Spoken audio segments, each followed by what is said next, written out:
Oh, he's here. Okay. Good evening, all. Would everyone please rise? We'll be led in prayer by Alderwoman Gould. Almighty God, we ask for your blessing upon the members of this council as we assemble here in this chamber to conduct the ongoing business of our city. With your guidance, we will strive to ensure that all our decisions are for the common good, and your inspiration will instill respect, compassion, and thoughtfulness in all our deliberations. Give us the strength and wisdom to lead by example as the people's representatives, and that peace and harmony will mark all our proceedings and keep us faithful to the trust placed in us by the citizens of your community. Amen. Amen. Amen. Pro Tem Nash, please. I pledge allegiance to the flag of the United States of America and to the republic for which it stands, one nation, under God, indivisible, with liberty and justice for all.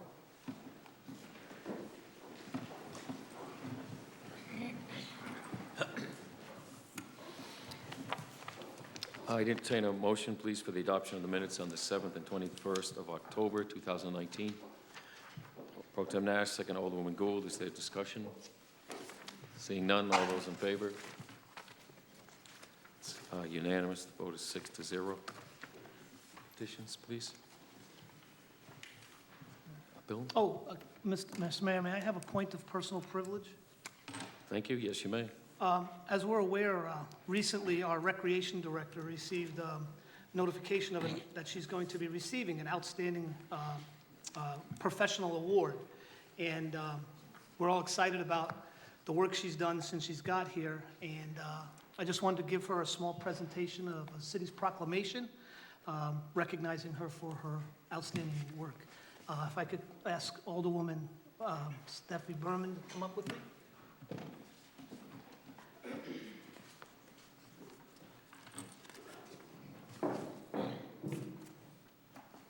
I also want to give a little quick side note. Cheryl Hansen played professional women's football. I happened to be the defensive coordinator at the time for a team called the New England Storm. And we were one of the first women's football teams to go to the Super Bowl in Houston, Texas. We didn't fare so well, but we did have a great time. And Cheryl was an incredibly dedicated and hardworking athlete. And she played, I believe, guard or tackle. And she wasn't on my side of the ball, but she did an amazing job. So I just wanted to let people know that she's not just a rec director, but she's also a professional athlete at one time. So, proclamation. Whereas Cheryl Hansen Preston was born and raised in Norwich, attended Uncas School, Teachers Memorial Middle School, and Norwich Free Academy, where she played soccer, basketball, ran track, and graduated in 1992. And whereas Cheryl Hansen Preston earned a bachelor's degree in political science at the University of Connecticut and went on to earn a master's degree in sports and recreation management at Florida International University, then returned to Connecticut. She attended the University of Hartford and earned a master's in business administration. And whereas Cheryl Hansen Preston is a certified recreation and parks professional, an aquatic facility operator, an American Red Cross lifeguard, health and nutrition coach, and master gardener. Anything else? No, we want. Whereas Cheryl Hansen Preston, on November 21st, 2017, walked the sports fields of Norwich looking at their potential and needs on her first day as the new recreation director. And whereas Cheryl Hansen Preston has worked diligently to enhance the recreation department, increasing the number of programs by over 40, infrastructure improvements, irrigation systems that are now being fixed and upgraded, tennis courts, baseball fields, and whereas Cheryl Hansen Preston will be honored on November 26, 2019 as the Connecticut Recreation and Parks Association's outstanding recreational professional, an honor that she deserves because she is her hard work and dedication to the Norwich Recreation Department and the new program that she has helped create. Therefore, Mayor Peter Albert Nystrom and City Council Pro Tem Bill Nash, on behalf of the Norwich City Council and the citizens of the City of Norwich, do hereby congratulate Cheryl Hansen Preston on being named 2019 Recreation Director and Parks Association's Outstanding Recreational Professional, an award which brings honor to her and the Rose City. Signed, the 4th day of November, 2019. Peter Albert Nystrom, Mayor, Bill Nash, President. I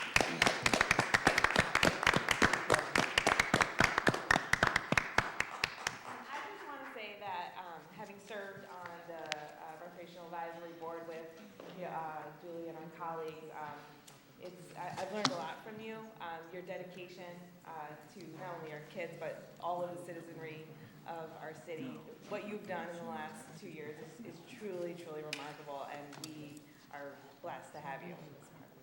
And I'll miss you so much.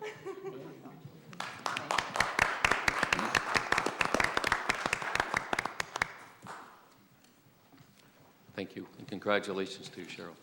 Thank you, Mr. Mayor.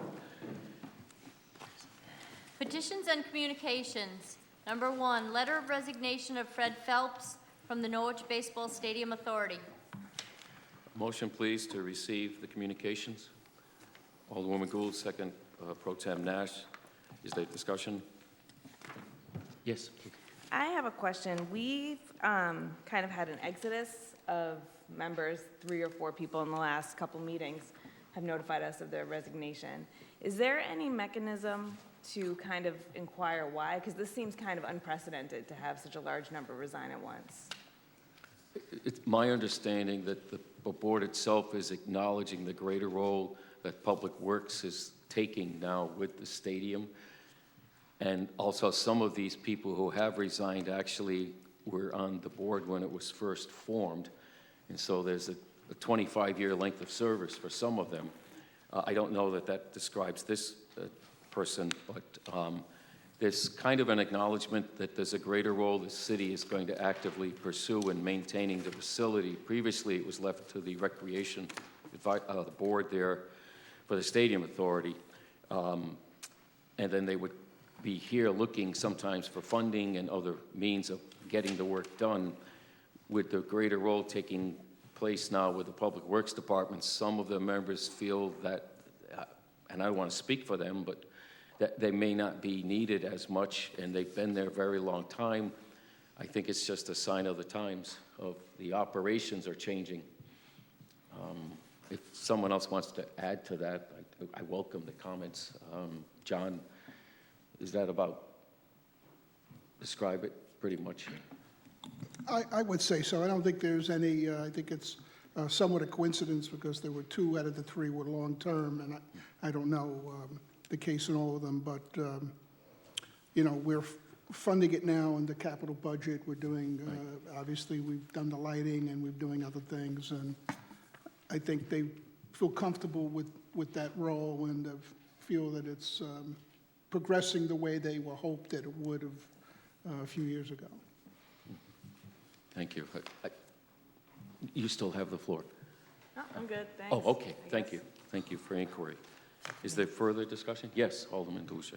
Well, more of a general point to piggyback a little bit on Alderwoman Burnham's question. I wonder if we shouldn't be entertaining the idea of having some sort of an exit interview when somebody resigns. It doesn't have to be when we have a group of people from the same authority or commission leave all at once, but it would be nice to have a little bit of exit information from somebody when they post their resignation, simply to inform what we're doing and how we're doing and what we could be doing better. Thank you. Good thoughts. Is there further comment? Seeing none, let the record show that we thank Mr. Phelps for his years of dedicated service to the Stadium Authority. And all those in favor? It's unanimous, 6-0. Number 2, letter of resignation of Catherine Lord from the Ethics Commission. A motion, please, bring it forward. Alderwoman Gould, second, Pro Tem Nash. Is there discussion? Yes, Alderwoman Gould. I would just like to publicly thank Ms. Lord for all of her years of service on the Ethics Commission. Because she has served the maximum amount of time, that's why she is not seeking a reappointment to the Ethics Commission. Thank you. Is there further discussion? Seeing none, all those in favor, again with our many thanks to her for her service. It's unanimous, it was 6-0. City Manager's report. Thank you. This is the city manager's report for November 4th, 2019. I attended the monthly Norwich Community Development Corporation meeting, and Controller Josh Pothier and I met with Superintendent Dr. Stringfeld and staff to discuss a schedule of meetings for issues that may occur for the upcoming budget year. Norwich Recreation Department held their second annual Trunk or Treat event at Brown Park on Friday, October 25th. Hundreds of families attended this fun, safe family event with 20 Halloween decorated trucks, including Public Works, Recreation, Human Services, Fire and Police, and the Community Development Office. The event included a DJ and balloon artist for the crowd of approximately 1,200. Thank you to all the sponsors, volunteers, and the Recreation Department for making this event a great success. The city has been notified that it has achieved a bronze certification as a sustainable Connecticut community and will be recognized at the Connecticut Conference of Municipalities at their annual convention on December 3rd. This certification is designed to boost local economies, help municipal operations become more efficient, reduce operating costs, and provide grants and additional support to the municipalities. The Youth and Family Services Division of Norwich Human Services was awarded the Drug Free Communities Grant on October 30th. This is a 5-year grant which will help our community through the United States Department of Health and Human Services, through its Substance Abuse and Mental Health Services Administration, in the amount of $125,000 per year for a term of 5 years. This grant will assist Norwich Human Services and the local Prevention Council in strengthening collaborations among communities, public and private agencies, as well as federal, state, and local and tribal governments, to prevent and reduce substance abuse among youths and adults. City employees did a stellar job in supporting the United Way campaign this year. We increased the number of people contributing by 69%, which will help many agencies that help Norwich families, including the, what is it, Gemma? I can't pronounce that right. Is it Gemma? Gemma Moran Food Center, and United Community and Family Services Health Center. City employees will receive their first biweekly pay deposit on November 14th. Thank you to Stacy Bolero, accounting journalist, and special thank you to Pat Olstein, Assistant Human Resource Director, for expertise to get this up and running. My assistant, Jackie Barbarossa, has informed me that the Cat's Meow Christmas ornaments have arrived and are available in the city clerk's office for $10. Proceeds benefit the Light Up City Hall event. I have also been advised that the Hallmark movie, Holiday for Heroes, has been scheduled, has a scheduled release date of Friday, November 8th, so be sure to set your DVR player if you wish to catch a glimpse of Norwich City Hall and other towns. Several days of round-the-clock filming took place at City Hall, in the city manager's office, and outside in the plaza where a winter setting was created for the holiday festivities in the film. And that completes my report for this evening. Thank you. Other questions of the city manager? Pro Tem Nash? Sir, I just want to check on the fire chief's meetings. Are they continuing and are Yes. they going on? And is there any progress on those issues? We're working diligently on it, and our next meeting will be after Thanksgiving. So. Thank you. Yes, Alderwoman Burnham?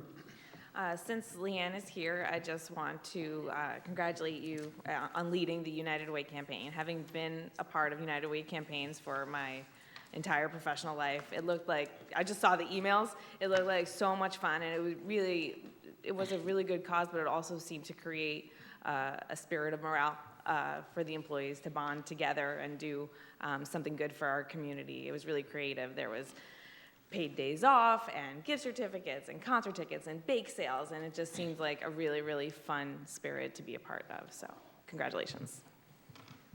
Thank you. Is there further? Yes, Alderman Browning.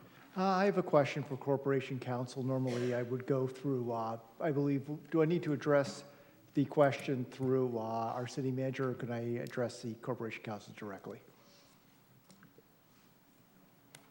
Okay, I will address you directly rather than spend some time slaloming back and forth. I do have a concern, and this came out of one of the chief's meetings, which was we have a situation right now where we're trying to encourage all fire departments in the city to pass information on to our Director of Human Services. As you know, we're in the middle of an opioid crisis, and people are overdosing not only in the Central District, but also in the Consolidated District. And we have a system in the Consolidated District where some information is turned over to the Human Services Department so we can dispatch a social worker after an overdose within, say, 24 hours to attempt to get the person on the track for recovery. Now, this is a very difficult task, but it's one that's needed. I understand some of the volunteer departments are concerned because we don't have a letter indicating that they can provide limited information to the Human Services Department, at least the address which the response was made to for the overdose. And I'm asking if you'd be willing to provide such a letter. I know that the city of New London, Connecticut has such a letter which allows their fire department to communicate with their Human Services Department. I know it's been brought up to you, but Attorney Driscoll, would this be something you'd be willing to commit to paper? Because I can understand why the volunteer fire departments have a issue with this. I'd like to take a look at the New London letter, because they didn't have a volunteer fire department situation there, just to be sure that what the basis, I read it some time ago when I got a copy. I think you were helpful in getting that, but I want to take a look at it first. Yeah, I mean, is there any rational reason I say this as a legal professional, why the rules would be different? Why the rules would be different for the volunteers as versus the paid fire department? No, but you're giving out information that you've obtained in your role, and that's why the New London strictly struck at the fact they were in the city. The statute 7300, et cetera, would probably equate the volunteer fire department with the paid department in that circumstance, But neither. by implication rather than by direct language. But however, neither departments, because they're not billing agencies, are covered strictly under HIPAA, right? The information would be protected under HIPAA. Well, if they're not a billing agency, I don't believe you're Well, covered under in HIPAA. terms of it's going up, the problem is if it comes through the city, which it could. Yeah, would it be possible to provide a letter by the next meeting, at least resolving this legal issue? I'll take a look at it. It would be very important to me. I only have about a month left on council, but this seems to be a very important issue, and I would like to see all citizens of Norwich receive the same level of care and treatment from the Human Services Department. Well, why don't you give me a call about it? 'Cause I want some more information on it as I do this. Okay. I wouldn't be bothering you with this if this wasn't a matter of life and death. I do have one other issue, which is I did send you an email asking for details about what's happening with 18 Falls Avenue and whether we can move forward on that property. We're still looking into it. We've had a meeting today with the Public Works Director and the planner, and she talks about the necessity of variances. I've also talked with Mark Block, who represented NCDC on the transaction. We're supposed to meet. He's trying to find a copy of the DOT regulations that applied to it.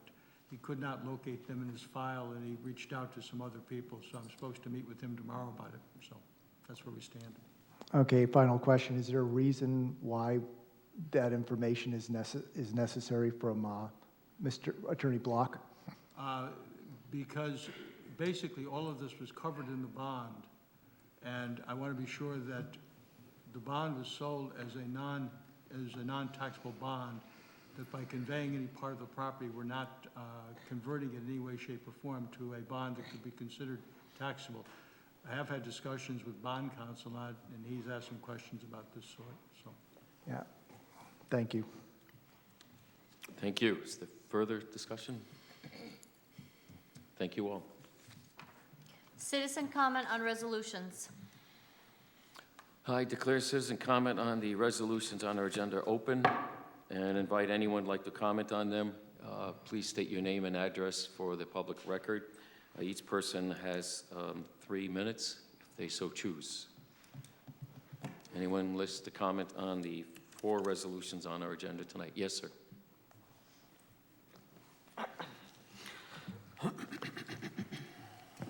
I am signed up out there, Mayor. Marvin Ceruto, 100 Star Street, Norwich, Connecticut, United States of America. I would like to speak to resolution number 2. I hope and pray that the gentleman is formidable and strong. And I speak to this not fully knowing the extent of the authorities' position and involvement, but a couple of months ago, we had some issues here with the ball field, the baseball team owner, and the focus was not on the success of the ball field and the baseball team. And I, for one, I speak for myself, do not want to see political shenanigans coming into our property, especially when it's a revenue property. I know I may sound very military, but I'd like to remind everybody on the eve of elections and on the eve of Veterans Day, we don't hold elections so that we can have veterans, but we most definitely have veterans so that we can hold elections. Thank you. Thank you. Is there any further discussion on the citizen comment? Anyone else like to address any of the resolutions? The resolutions on the agenda, please. Yeah.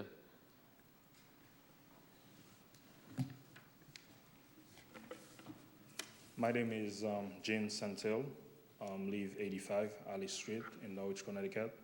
This is not necessarily on a resolution on the agenda. This particular meeting at the beginning of the month, it's specific for those resolutions on the agenda.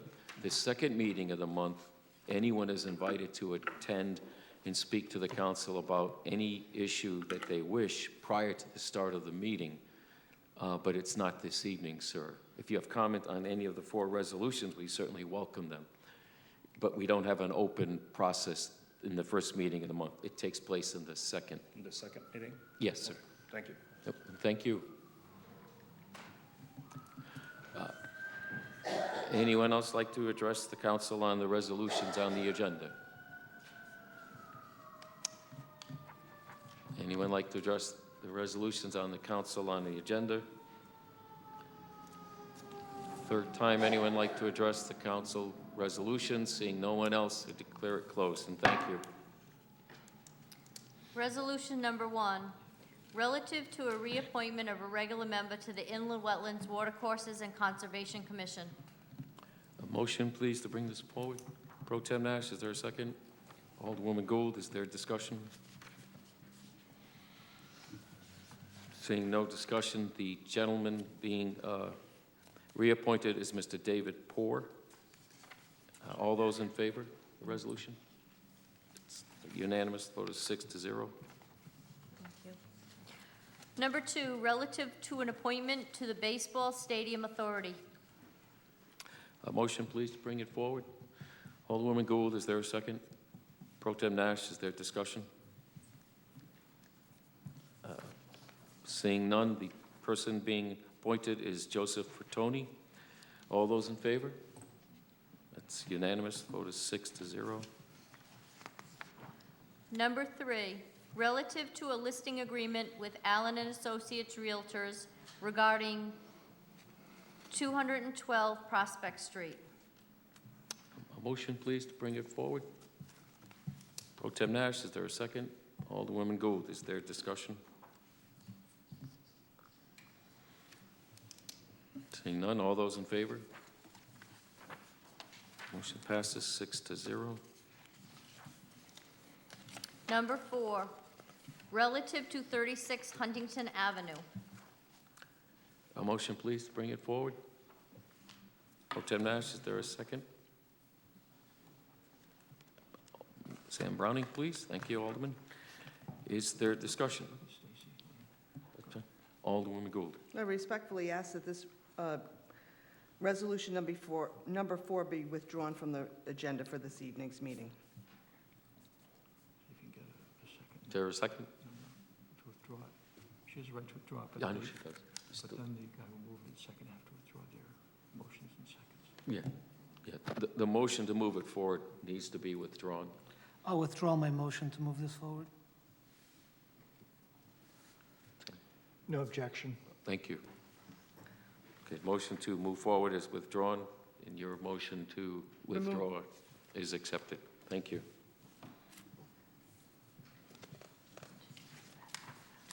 Excuse me. New business ordinances. An ordinance amending section 9-21, small a, 3 of the Norwich Code of Ordinances by repealing and reinstating the same, and section 9-35 of the Norwich Code of Ordinances by adding a new paragraph to be designated small f and changing the designation of the existing paragraph, small f, in such section to small g. I accept a motion, please. This is to schedule it for public hearing and waive the second reading of the context of the ordinance. Next meeting this month. 18th is the next meeting this 18th. month.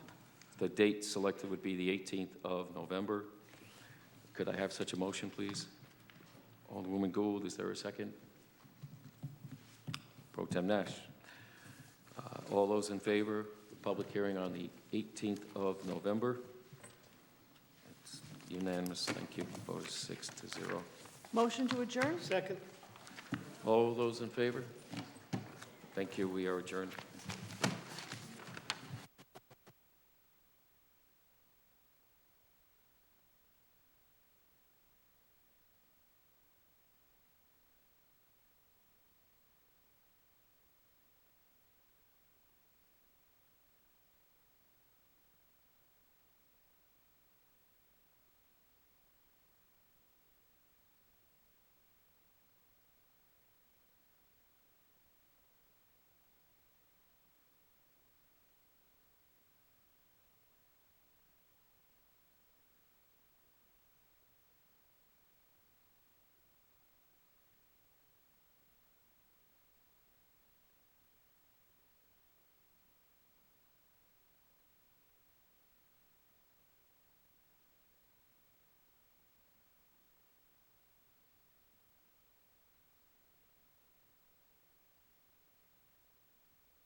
As they're aggrieved, they could go to court and they're theoretically aggrieved. It may not get the outcome changed. But under your argument, they wouldn't be aggrieved because your argument, as I understand it, is that you have to be aggrieved and it has to have mattered to the outcome of the election. Well, I think the standing argument is you have to be aggrieved by a ruling of an election official. So even one voter who says, I was denied the chance to vote, and even in a 5,000 vote margin, do they have standing to sue? Yes. Could they possibly put on evidence that would justify overturning the election? No, on the merits. But on standing, you have to have an injury that's happened. What's the relief then for the person who was just told, their whole family was told, I don't like you, you don't get to vote, and they're denied the right to vote? What's their relief? Well, the relief is they can go to court, they'll have a judgment against the person. There will be a judgment that says the person who did that wasn't supposed to do that. There may be other consequences to an individual who, didn't obey the election laws, and it may be some other enforcement action or some other jurisdiction. If an election official willfully denies an elector his or her ability to vote, they can do it with impunity, without consequence to the election, if it didn't matter to the outcome of the election. Is that your position? My position is that aggrievement requires someone to have actually been injured. That, if that's by not being able to cast your vote, that's what it is. But the converse, Your Honor, is that every single voter in Bridgeport or any other city for any other election can basically raise their hands and come into court and set this sort of monumental process in motion. We have a statutory scheme that specifically requires aggrievement. And I think when you look at the cases that have been brought under A1, as we briefed, those are all candidate cases, because a candidate's going to be aggrieved anytime that happens. Well, but and they're the ones who can bring these do you cases. disagree with your opponent's characterization of the record when we look at it, that she was prevented from making arguments or offering evidence? I do, Your Honor. I do. So what the trial court did is it interpreted A2 to include some rulings of election officials, the acceptance of allegedly invalid absentee ballots. No question under Keeley that that's a ruling of an election official. That's not a mistake in the count of the vote. And if you look at the paragraph that I believe opposing counsel was asked about on that point, 35, the allegations they make that they're aggrieved are by processing and counting absentee ballots from electors not registered or qualified to cast them. That is, in fact, evidence and argument you heard from opposing counsel here today.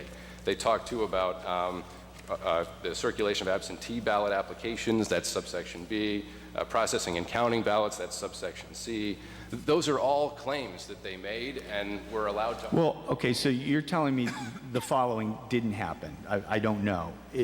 Because what I understand your aggrievement argument to be can assume the outcome of the litigation. I'm not being clear when I say this. I understood her to be arguing, look, Judge Stevens said out of the box, because of your client's motion, jurisdictionally, we're not going there as to A1. You're saying you'd have to prove up somehow that it would have made a difference. And she's saying, how would I do that if I am being hamstrung every time I... Go ahead. Opposing counsel was not hamstrung. The trial court allowed all of those arguments and evidence to be made. It allowed and, in fact, decided. You see in the memorandum of decision, the trial court analyzes all the things that you heard opposing counsel talk about. So there's the circulation all under A2. But all under A2. But you're suggesting that there's nothing that would fall arguably under A1, which A2 doesn't have an aggrievement element. But Correct. She's trying to get to the aggrievement standard that you're suggesting. Right. And at 270 votes, you're going to tell her that you're not close to getting there. Correct. She was not prevented from trying to put on a case. She was not prevented. The trial court gave the plaintiffs ample leeway to put on the case they wanted, to offer the evidence they wanted to offer. So are you suggesting that if we go through the record, there'll be no examples where the plaintiffs offered evidence that the court disallowed? Oh, there was evidence that was where an objection was made and an objection was sustained. I don't read the... No, objection as to the evidence doesn't relate to A2. There will be objections to that effect. So you're not denying that there were at least offers of evidence that the trial court kept out on this theory that they're proceeding under A2 and not A1? There are objections that were sustained on that basis. That's correct, Your Honor. But what happened as a practical matter is that Judge Stevens allowed all of those arguments to be made. And what he said was on the evidence. The fallacy of the plaintiff's case is they were making a case based on applications, not on actual ballots. I guess I'm having trouble with, but the judge allowed all the arguments to be made. What arguments? The arguments that this should also be an A1 case in addition to A2? Or the arguments on the merits of the evidence that was kept out? I think the judge said under A2, he read A2 as encompassing a mistake in the count of the votes that could also reach invalid absentee ballots that were submitted. That's the trial court's view of A2. I think that's overly broad for the reasons that we've briefed, and I'm happy to talk further about how the rules of statutory construction really compel a more narrow reading. But that means, as a practical matter, Your Honor, that the plaintiffs were allowed to put on the evidence under that theory where they thought invalid absentee ballots should go to a mistake in the count of the vote. They were allowed to do that. Judge Stevens made findings about that. He said when they're here talking about application issues, they have failed to relate it to any actual ballots that were actually cast or prove that anybody who cast one of those ballots wasn't an elector who was qualified to and in fact did so. And I'm forgetting a lot of my election law as to absentee law particularly. I should know it well, but that is knowable. How would who cast the ballots, and how would you find that witness, or is that just too bad? I mean, how would you develop a case like that, especially let alone in 2 weeks? Well, and Caruso, which we haven't heard anything about yet, by the way, but Caruso tells us we know this is a hard burden to make, but we still have to impose it for all the reasons that Caruso says. But my understanding is there's no reason that soft sheets can't be obtained to show who cast a ballot, who didn't cast a ballot, and then you can check to see whether that person was in fact registered or was not The registered. city keeps that information? That's information, that's public record, and there was a ton of documents Do produced you below, Your Honor. disagree, do your clients disagree with the judge's findings that there was disturbing and illegal conduct by the canvassers? If you read Judge Stevens' decision on that, he says that phrase is used with respect to the allegation that some people were distributing absentee ballots, or I'm sorry, distributing absentee ballot allegations. I don't see him making that observation with respect to any other element of the case. And what that's about, the circulating absentee ballot applications in and of itself is not illegal. What subsection J of 9140 says is you can't pay someone solely to do that. And the finding that Judge Stevens made, and that's, I would say, even more important, is that there's no evidence that any ballots were actually cast improperly as a result of any of those efforts. There is no evidence that ties any actual ballots to that type of behavior that he described that way. And that, again, that's the problem with the plaintiff's case. They haven't matched this up to any real number of actual votes. Because regardless of how you construe standing, regardless of how you construe the scope of A2, there's still no proof. They can't place 270 votes in issue, and they admit that. So as I think it's actually would be half that number potentially, right? When 136 could have potentially changed the outcome of the election. But putting aside the math for a second, as I understand your argument, it is effectively that unless the plaintiffs can prove that the outcome of the election would have been different, they can't be afforded any relief by the court. Effectively, that the system can be corrupted by actions of elections officials as long as it doesn't go so far as to be outcome determinative of the election, right? My position is this court's position in Caruso, which said that it's what you have to prove. It's a heavy burden. The court acknowledges that, but it has to be. You have to have evidence of concrete violations that vote margin might have been significantly different.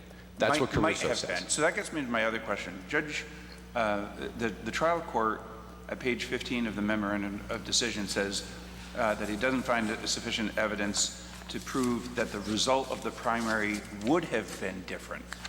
The statute actually says might have been different. And the trial court, if you view the trial court's ruling in its totality, he's applying the might have been different standard. You can see on page 11 of that memorandum of decision, he uses the Judge Stevens notes that, and actually he gives the plaintiffs a more forgiving standard than I think they're entitled to. Page 11, that's page 12 of our appendix, I believe, but page 11 of the memorandum of decision talks about how without providing the plaintiffs don't have to provide a precise or exact number. They could still prevail if they show errors that are so extensive or so severe that the result might have been different. He frames the inquiry again similarly on page 15 in that place, right around where Your Honor cited to. Right, and I